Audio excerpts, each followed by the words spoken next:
me shift to a different topic. Mr. Dorsey, does voter fraud exist? I don't know for certain. Are you an expert in voter fraud? No, I'm not.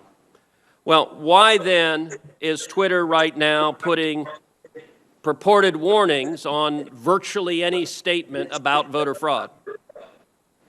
We're simply linking to a broader conversation so that people have more information. No, you're not. You put up a page that says, quote, voter fraud of any kind is exceedingly rare in the United States. That's not linking to a broader conversation. That's taking a disputed policy position, and you're a publisher when you're doing that. You're entitled to take a policy position, but you don't get to pretend you're not a publisher and get a special benefit under Section 230 as a result. That link is pointing to a broader conversation with tweets from publishers and people all around the country. Mr. Dorsey, would the following statement violate Twitter's policies? Quote, absentee ballots remain the largest source of potential voter fraud.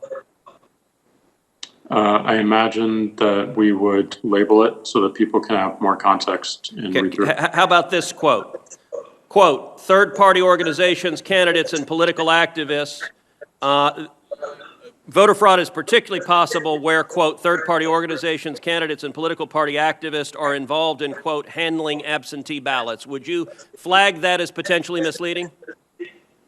I don't know the specifics of how we might enforce that, but I imagine a lot of these would have a label pointing people to a bigger conversation. Well, you're right. You would label them because you've taken the political position right now that voter fraud doesn't exist. I would note both of those quotes come from the Carter-Baker Commission on Federal Election Reform. That is Democratic President Jimmy Carter and former Secretary of State James Baker. And Twitter's position is essentially voter fraud does not exist. Are you aware that just 2 weeks ago in the state of Texas, a woman was charged with 134 counts of election fraud? Are you aware of that?